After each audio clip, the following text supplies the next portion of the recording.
Hello, everybody.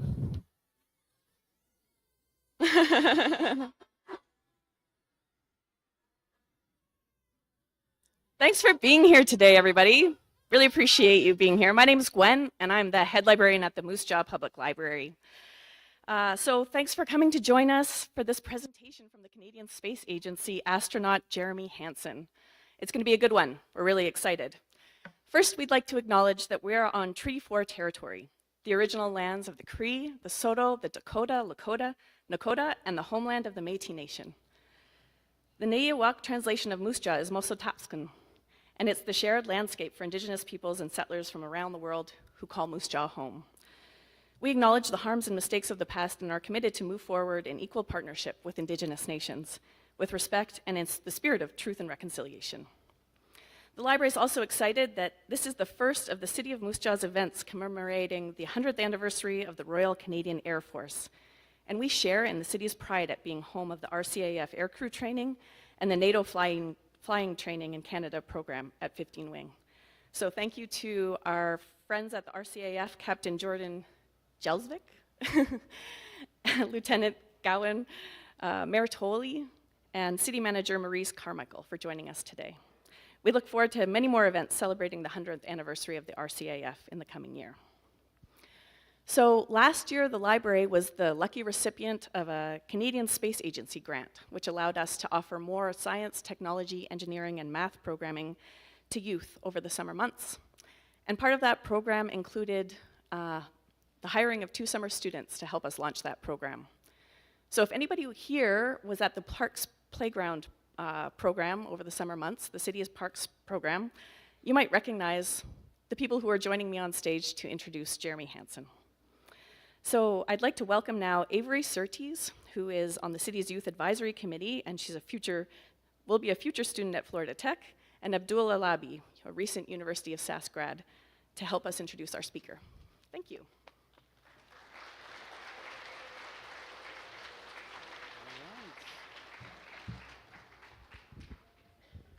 Good morning, everyone. All right. Are you guys excited, just like me? Awesome, that's good. I'm Abdul Alabi, and the young lady beside me is Avery. We were the summer students for the Moose Jaw Public Library. And yeah, we've been given the role of introducing Jeremy Hansen, the Canadian astronaut from the Canadian Space Agency for you today. And we have a short bio for you guys, just talking more about him. Jeremy Hansen was raised on a farm near Ulster Creek, Ontario, until moving to Anglesey for his high school years. He has been passionate about airspace from his early age and credits the Royal Canadian Air Cadet Program with helping him achieve his goals. His time in the Air Cadets, from ages 12 to 18, prepared him to enroll at the Royal Canadian Air Force, where he became a C-518 fight pilot in several squadrons. Colonel Hansen was selected as an astronaut candidate in May 2009. Since 2011, he has been a full-fledged astronaut and has represented the Canadian Space Agency at NASA. In 2017, he became the first Canadian to be entrusted with leading a NASA astronaut class, which means that he was in charge of training astronaut candidates from the United States and Canada. Jeremy Hansen will fly to the moon on the Artemis II mission, the first crewed flight test of the Orion spacecraft, launching on the SLS rocket. He'll become the first Canadian to venture to the moon. So everyone help me put your hands together and welcome Canadian astronaut Jeremy Hansen.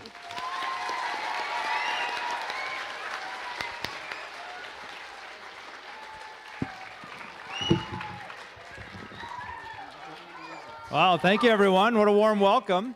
So fun to be back here in Moose Jaw for me. Obviously, this is an important place in my past, a place that was very much on my journey to heading to the moon. So really fun for me to be back here. Also to be highlighting the fact that we're celebrating 100 years of the Royal Canadian Air Force.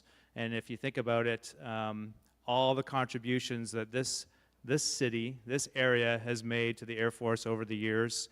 And I think it's just really valuable to stop and think for a second. Over 100 years, What did people do?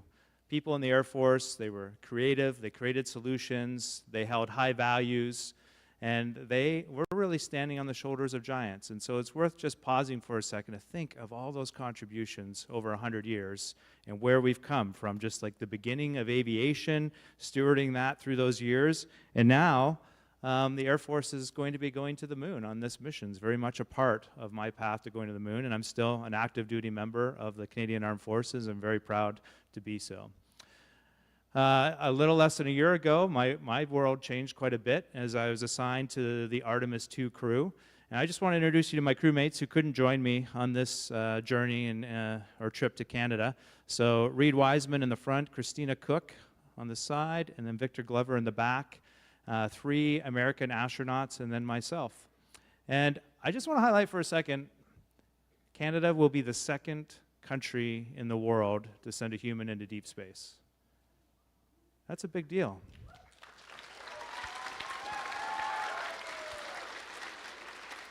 Yeah, we need to celebrate that, and I can assure you it has very, very, very little to do with me. It has to do with a big vision that Canada has stuck to, has held for decades. And people, thousands of people who bought into that vision, who worked hard, who collaborated, who innovated, who realized we could use space to help Canadians do things like communicate, live better on this planet, created all these solutions to the point where now we have the knowledge and know-how in our country to do some amazing things with technology that our international partners want us to help them take on big goals like this, of going back to the moon. We earned our spot here, and it is a huge compliment to Canada, and I'm so proud of the people in this country for being visionary like that, setting big goals, and it's just an important example for all of us, you and I, to remember going forward. We have to be ambitious. This is a real photo we took on the Artemis I mission. So you hear me talking about Artemis II. Well, Artemis I, we flew the rocket in the capsule that I'll fly on for the first time with nobody on board. It was a test flight. And we flew it remotely, and this is a picture we took from the Orion capsule. On the solar arrays, we have these little like selfie sticks or selfie cameras, and we took this picture on the far side of the moon. But the whole point here is, as an international collaboration, we are setting big goals. And I just want to really focus on that today for you, the value and power of setting goals in your life, and even as countries and as a planet setting goals. So when I was young, a young Canadian, I was looking at an Encyclopedia A. So encyclopedias were these books we had before the internet. So if you wanted to know something, you didn't go to a computer, you went to a bookshelf. And they would arrange information alphabetically, and I went to Encyclopedia A because I liked airplanes. I don't know why, I just did. I thought they were really cool. I'd never been in one, but I thought, wow, that's really amazing. Airplanes are so cool. So I went in there, they had these great pictures of airplanes in Encyclopedia A, and one day I mistakenly flipped to the wrong page, and I flipped to Armstrong, Neil Armstrong. Who knows who Neil Armstrong is? Ah, look at that. Okay, first person to... Yeah, first person to walk on the moon. So, and under that article of Neil Armstrong in Encyclopedia A was this photo. And it blew my mind. I'm like, what? People went to the moon and came back, left booth prints there? That's incredible. And so I'm like, well, I think that's something I might like to do. So I got to work right away. I changed my treehouse into a spaceship. And I started exploring space in my imagination. And I started thinking maybe someday I could be a space explorer. And I did one other thing that was really, really important, is I told people what I wanted to do. I just simply told people I thought space was cool, I'd like to go to space someday, and I didn't know how that really worked, but now when I look back, I realize, wow, that was really powerful, because what happened was other people who knew more about things than me, they guided me. They would say things like, well, why don't you try this, Jeremy? I think this might help you on your path. Why don't you learn about this? My dad said, I heard about this program called Air Cadets. Sounds pretty crazy. They're going to teach you, they're going to give you a pilot's license at 12 years old. I'm like, really, Dad? He's like, yeah, that's what it says. That's not quite true. You can join when you're 12 years old, and like we'll meet Georgia later, but you have to work hard for many years, and you have to earn a scholarship to get a pilot's license when you're 16 or 17 years old. But that was a really top tip for my dad, because Air Cadets changed my life. And I would never have done that if my dad didn't know I was interested in flying airplanes and eventually exploring space. That led me to join the Royal Canadian Air Force. I had decided I was interested in flying F-18s. I eventually went on to fly the CF-18 for many years. I had an amazing career doing that. One of my colleagues is in the audience here, a few of my colleagues actually. And then, but I always had in the back of my head, I'd like to go to space. And I knew someday the Canadian Space Agency would be looking for new astronauts, and someday I would apply. And that came in 2008. I applied to be an astronaut, and in 2009, David and I, that's who's with me on the side there, were selected to start astronaut training. And we moved down to Houston, Texas, and started working. Right now, in our astronaut corps, we have 4 active astronauts. So I just introduced you to David there. He's in the middle with Jenny and Josh on the side. We hired them in 2017. Jenny is really working hard with the Artemis team right now. She's the backup for the Artemis II mission. So if for some reason I can't go on the mission, Jenny is going to be fully trained, just like me, and she'll represent Canada to fly around the moon on this mission. Josh is working hard. He's going to fly on a new commercial rocket called Starliner, Boeing Starliner. And so that'll happen around probably in 2025 sometime. And then David, he actually flew here in 2018 to the International Space Station. He lived up there for 6 months, doing lots of science, did a spacewalk, really successful mission. And why are we sending Canadians to the International Space Station and doing science there and learning amazing things? Because we're part of an international partnership that made this possible. So if you look on the back of your $5 bill, any of you ever look there, what do you see? Yeah, well, you see, yeah. All right, we got some people passionate about space, I like it. You see Canadarm2 on the back of the $5 bill, and an astronaut as well. And then on the end of Canadarm2 is something called Dexter, this 2-armed robot here. I'm gonna try to circle here. Dexter's a pretty special robot. Dexter has 2 arms, so if you need to repair something, let's say like a computer breaks. We have these boxes with computers in them on the outside of the space station. Let's say one of them breaks or fails, then Dexter can go over there, grab a hold of it, remove the bolts, pull it out, go get a new one, put the new one in, and then the astronauts don't have to do a spacewalk, which saves us a ton of time and is also way safer. And so Canadarm2 and Dexter were our major contributions to the International Space Station. We do that with other countries, United States, Russia, European Space Agency, which is many, many European countries, and Japan. We're all working together to do this extraordinary thing. In fact, we have had people on the space station every single day for over 23 years. So for most of you in this audience, every day you've been alive, there have been humans in space on board the International Space Station. That is an extraordinary accomplishment. And we didn't do it as one country, we did it as an international collaboration. Now, Space Station is super, super cool and useful. We're testing all sorts of stuff on Space Station, learning neat things. It's helping us figure out how to go back to the moon more sustainably in the future, for example. But I want to give you some sense of how hard space exploration is. So the International Space Station is 400 kilometers above the surface of the planet. If you want to go to the moon, it is 1,000 times further. It's a lot harder to go to the moon. And then eventually, our goal is to get to Mars, to send humans to Mars. If you want to go to Mars, it is another 1,000 times further than the moon, depending on where our planets are in their orbit. So that gets really, really hard. It means we have to innovate some incredible technology. The first thing that you got to do if you want to go that far is you got to build a bigger and more powerful rocket so you can fly faster. And so we built this rocket called the Space Launch System, or the SLS. And this is the rocket that I will fly on for Artemis II. It's the rocket we launched for Artemis I, and I just want you to see what that launch looked like. I watched it in person. It was pretty powerful.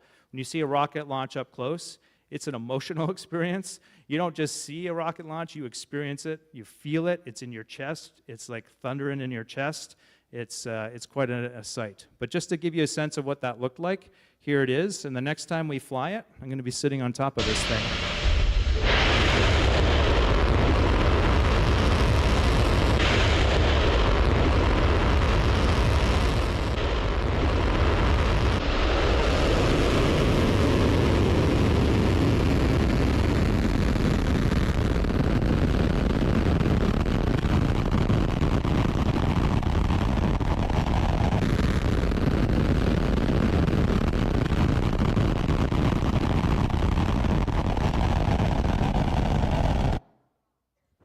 cool, eh? If you're into that kind of thing.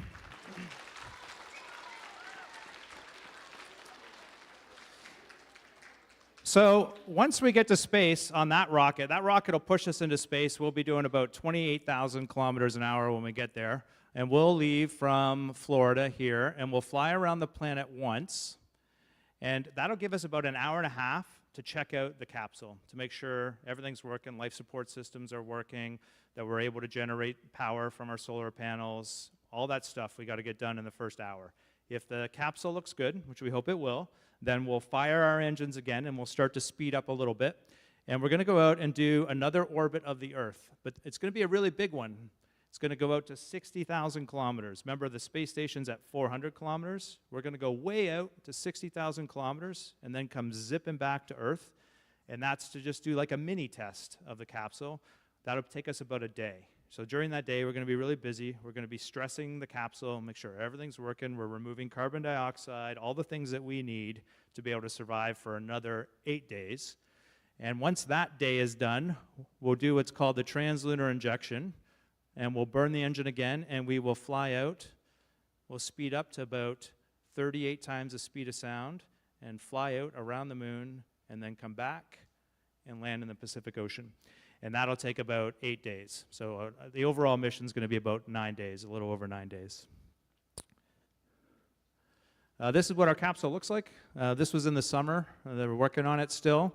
It's the Orion capsule. Inside, this is how we control it. So these are the displays and the controls for flying the capsule. This is Victor and I with one of our trainers just testing some systems for the capsule.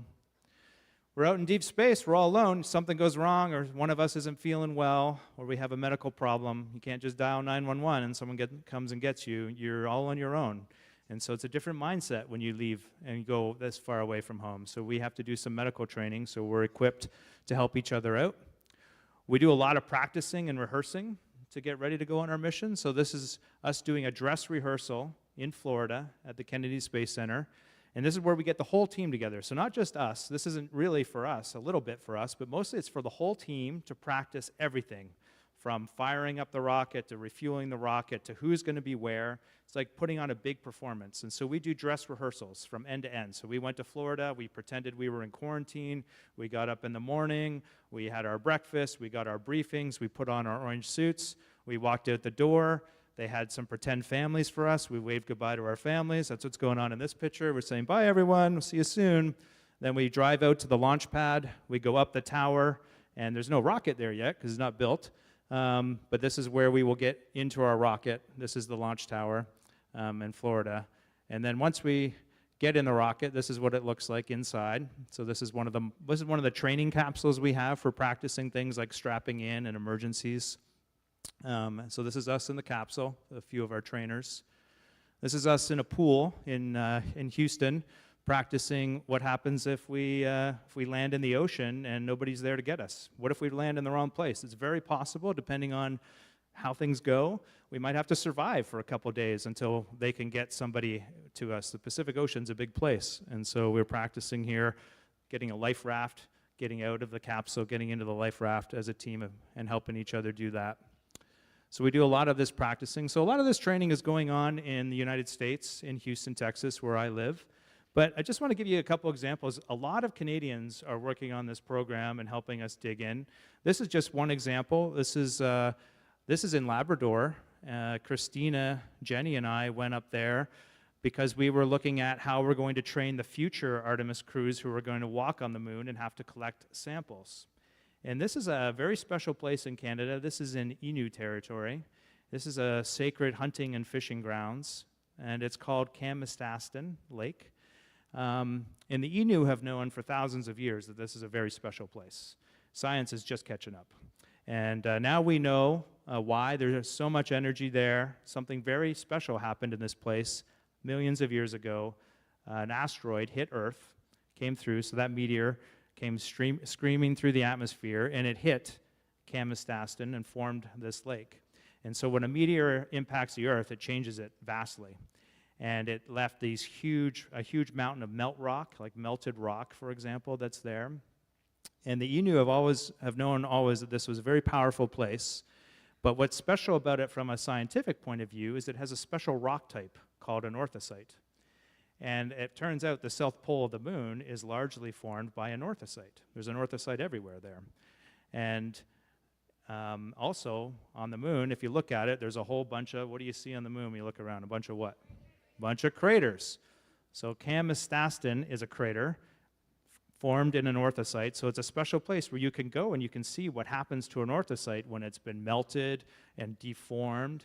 And so it will help astronauts in the future train there. And the Innu people are very gracious to invite us, and they are now part of our journey. They will train astronauts in the future to make sure that we can pick the right rocks for science, understand what we're collecting, and bring back that value.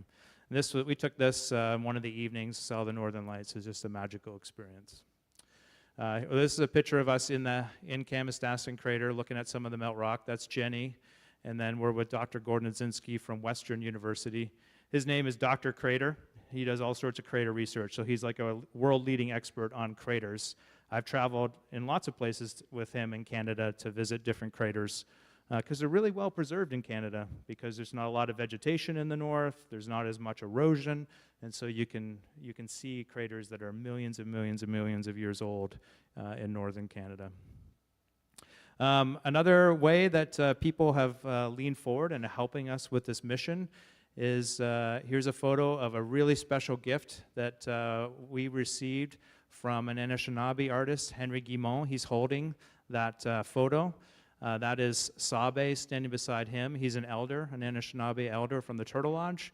And then Lisa Campbell, the president of the Canadian Space Agency. And I met Sabe and Henry well over a year ago now.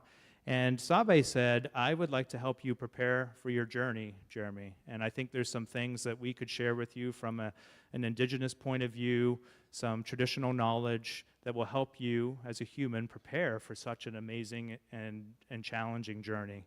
And so he invited me, for example, last spring to go on a vision quest. So I traveled to Manitoba to the Turtle Lodge, and I started some preparation with Sabe and some other elders, received some teachings. We did a sweat, and then they took me to a sacred site. It's in the Whiteshell Provincial Park, and I did a 4-day vision quest where I just sat in nature. I didn't have any food or water. I fasted, and I spent those days connecting with spirit, with nature, and just thinking about my journey ahead. And it was a really powerful experience with me. But one of the other things he did was connect me with Henry, who is a talented artist, and we were trying to figure out how could we share some of the beauty and the wisdom of indigenous knowledge with Canadians and around the world as part of this mission. And Henry decided he would help us create this mission patch. So we have this tradition at Canadian Space Agency. Every time we have a Canadian space mission, we make a special patch. And Henry created this patch for us and gave it to us. And there's a lot of symbolism in this patch. I encourage you to go to the Canadian Space Agency website. You can learn more about this, but just a few things to highlight. You see my Canadian astronaut wings there.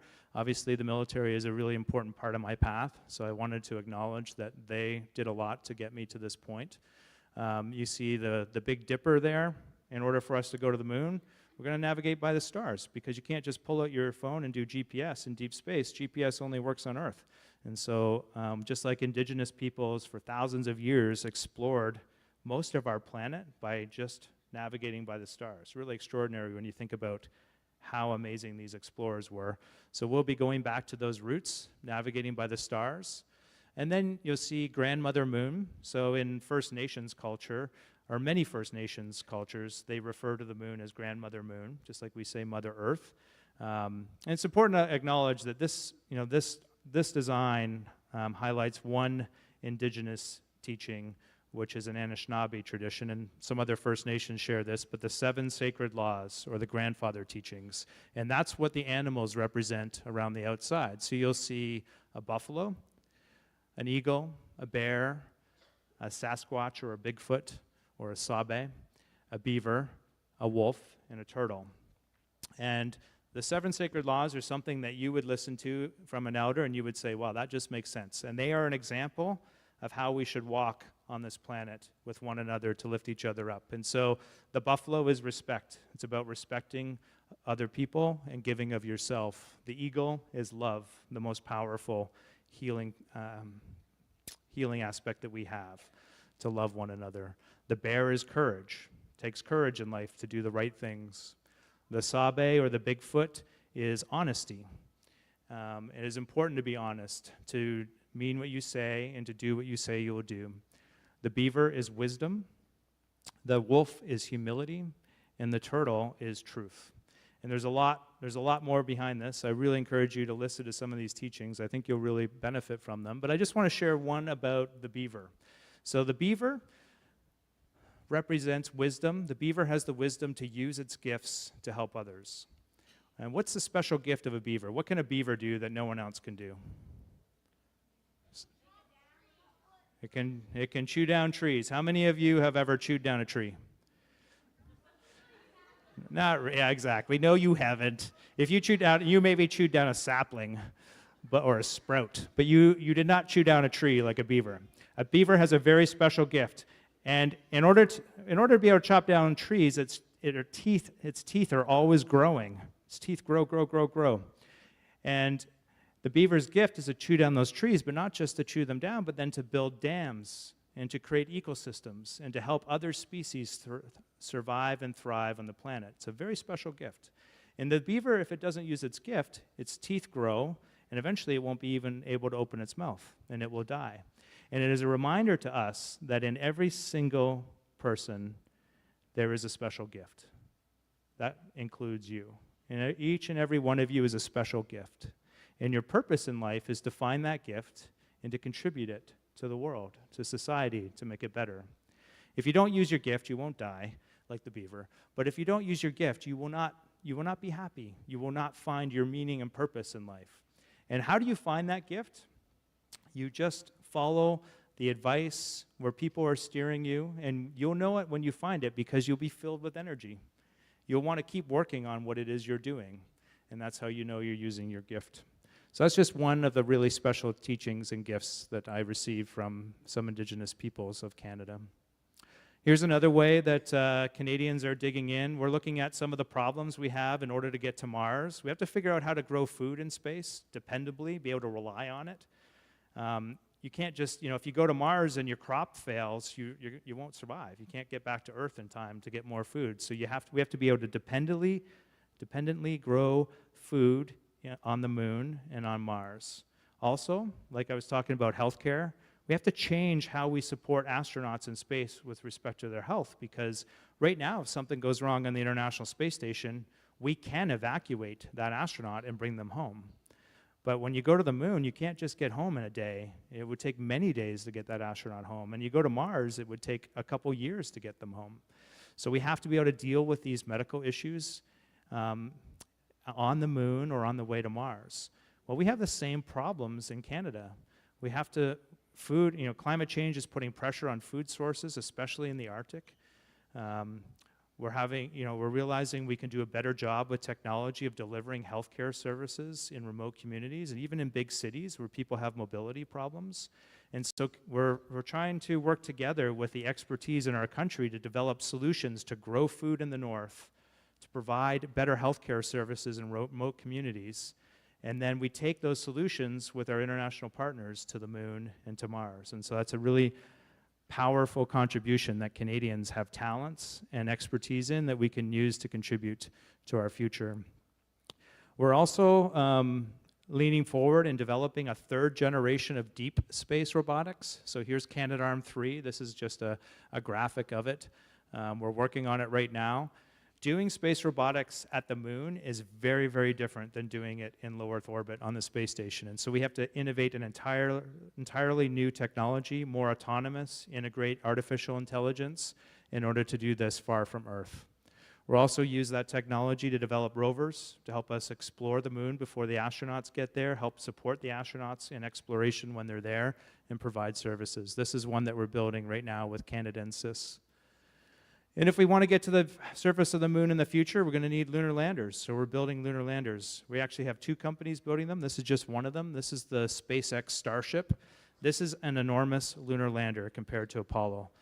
Can you see, maybe at the back it's hard, but right here is an astronaut standing beneath it. Here's another one over here.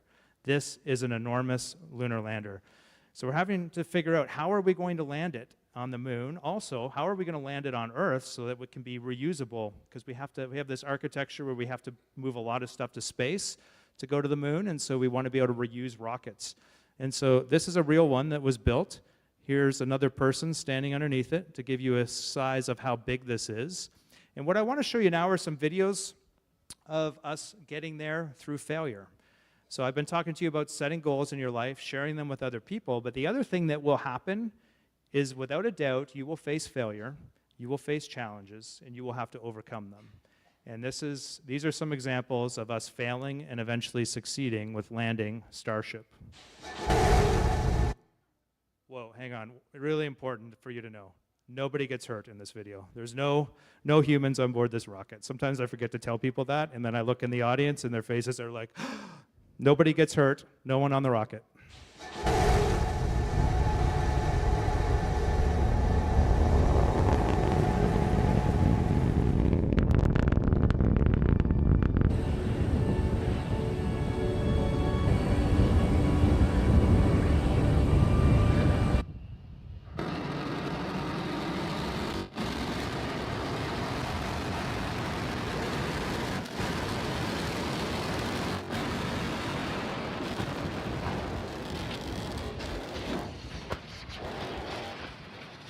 Nope, not good.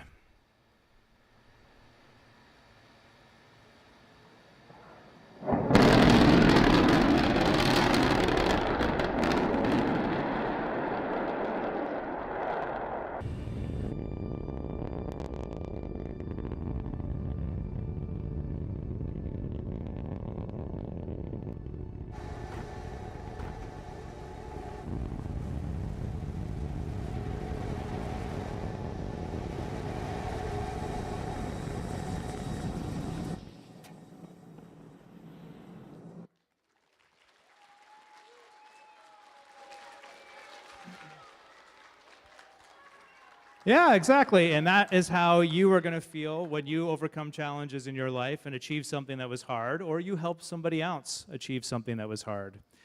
And so, as we head out to the moon, we have set a huge challenge for humanity. A challenge so big we've brought countries from around the world to work together to take on this challenge.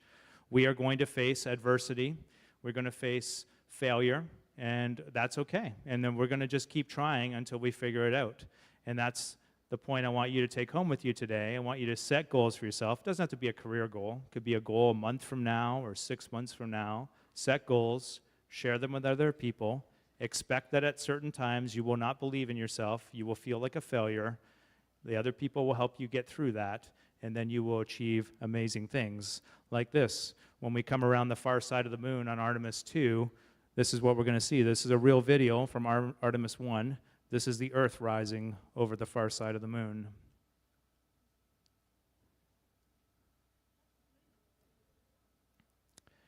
And in your future, there are great challenges that humanity is going to face. Things like climate change, things like our inability to work together as an entire species as we eclipse 8 billion people. These are big challenges. The point is if we're going to take them on, we have to apply those 7 sacred laws that I was telling you about. We just have to walk as good humans. We have to recognize that we all, every single person on this planet, has equal value. That's just a simple truth. And that if we're going to succeed here, what we need to do is get people in their areas of genius sharing their gifts, everybody contributing towards making our lives better and more joyful on this planet. Thank you.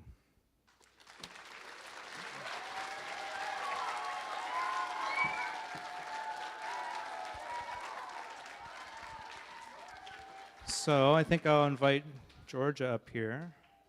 We're going to do some questions. Thank you. Here, you can come right here, Georgia.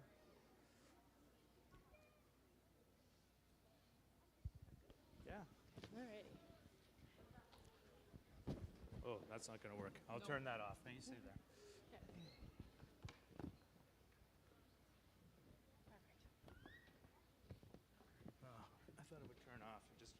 Can someone turn off the projector for us?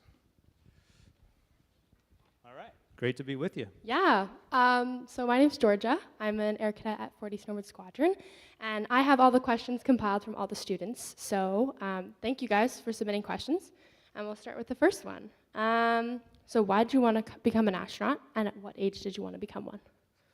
So I touched on it a little bit. I saw that image in Encyclopedia A of humans standing on the moon, changed my treehouse into a spaceship. My mom will tell you I was 5. I don't really remember how old I was. But it was something that happened over, time. Like I know, the reason I remember that page in that book and that photo is not because I saw it once, but because I went back to it over and over and over again. And I just kept cementing this idea of what I wanted to do.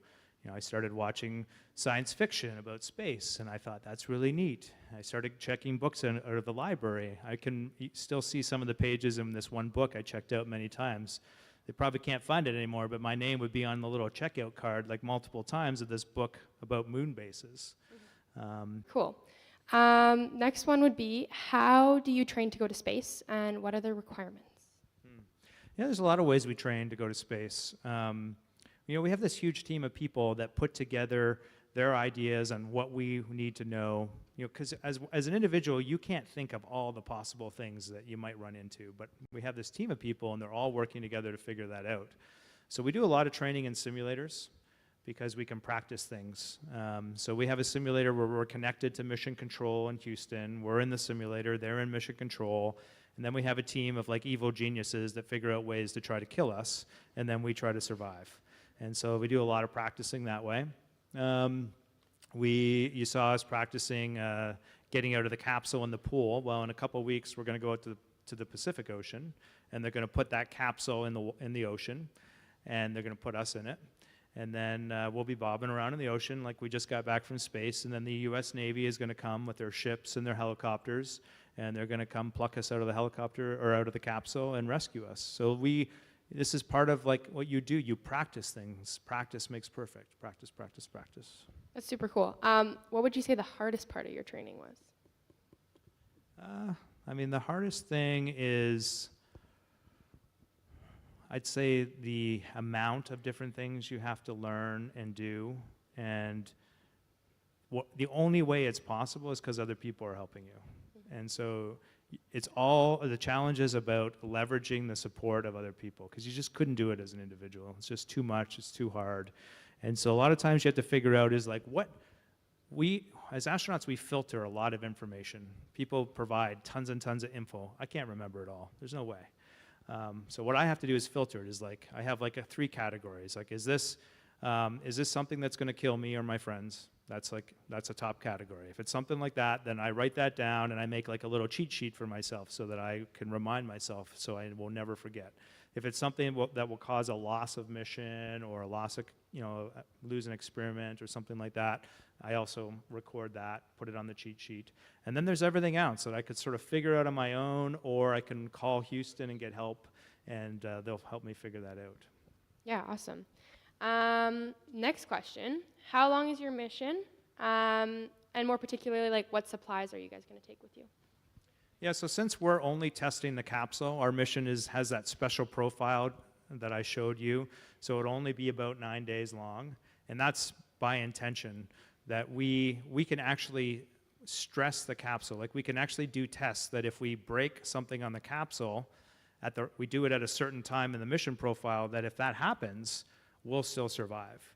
But as long as it works, then we know that it'll work for Artemis 3, 4, 5, and 6. So that's what a test campaign is all about, is you set up your profile so that you can do things you wouldn't necessarily do in the future on purpose. We can do them on purpose in a safe way. And that's why it has that go around the Earth twice, go out to the moon on what we call a free return trajectory. So it's like sort of like throwing a ball around the moon. We're going to throw it really hard. As it goes towards the moon, we'll be slowing down because Earth will be trying to pull us back home. And then the moon will kind of pull us around itself because it has gravity as well. And then we'll come falling back to Earth. And the whole time, the slowest point for us will be when we're behind the moon. And as we come back to Earth, we're basically falling towards home the whole way, speeding up all the way back to about 38 times the speed of sound when we hit the Earth's atmosphere, turn into a fireball be scary like crazy, and then we'll slow down, and then just before we hit the water, we'll open the parachutes and survive. Awesome. How do you feel about leaving your family for a long time? And more importantly, can you FaceTime in space?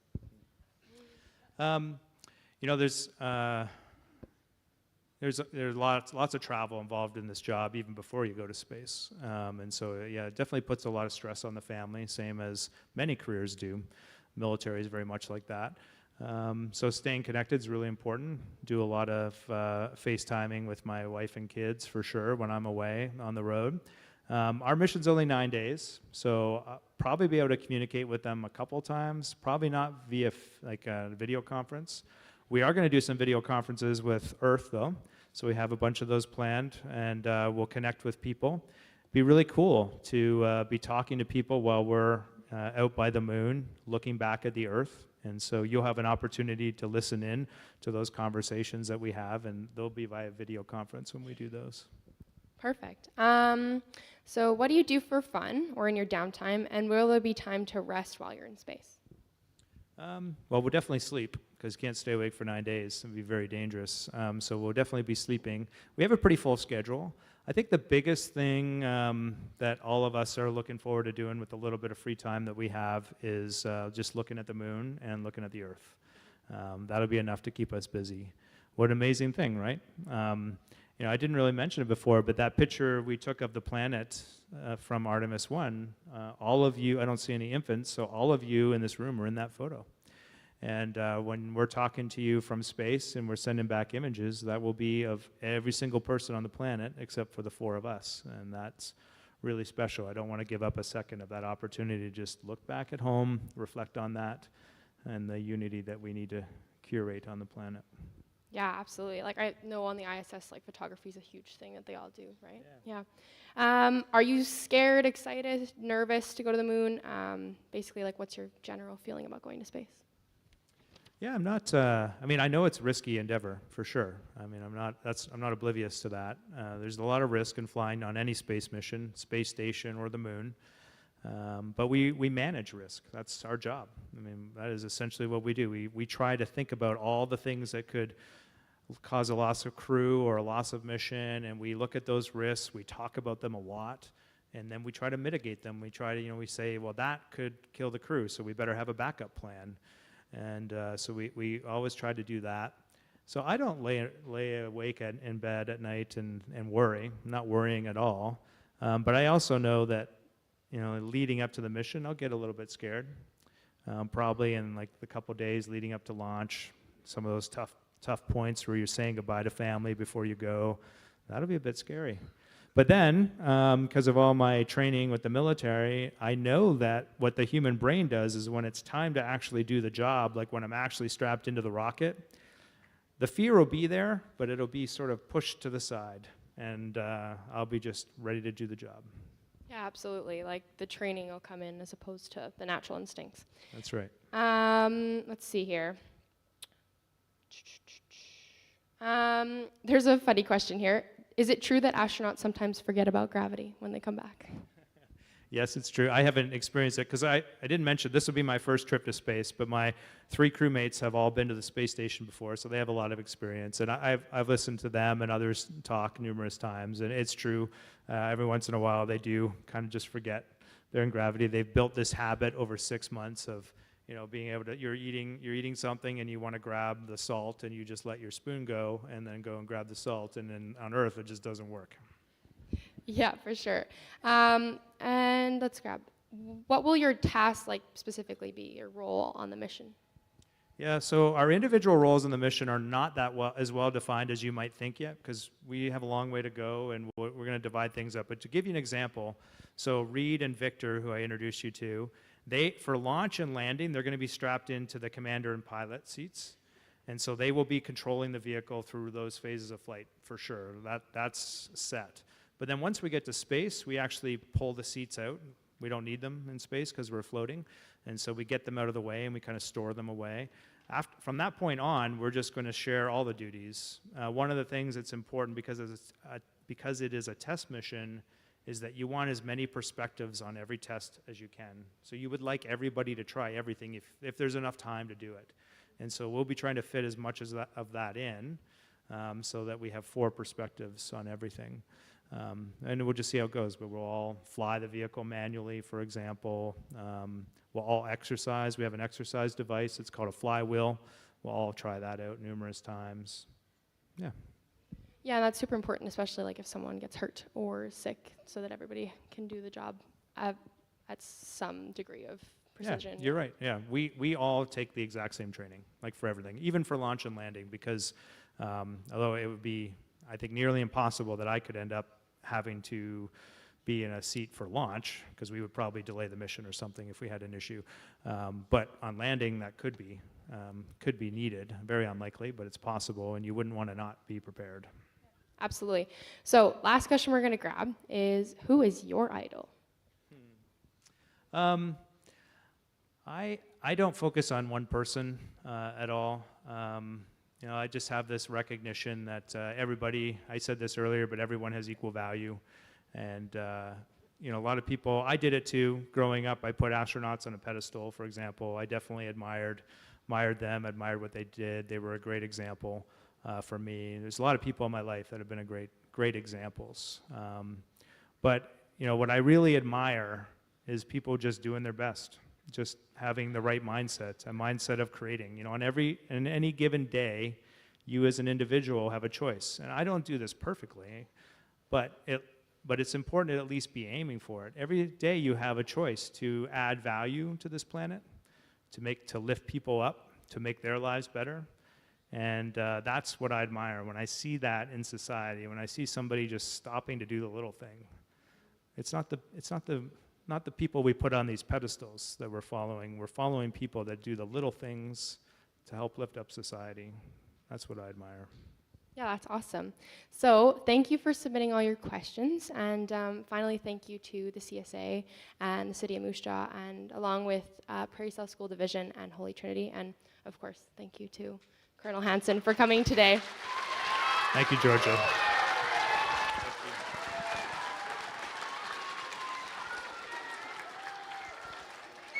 Thank you so much, everybody. Really appreciate you.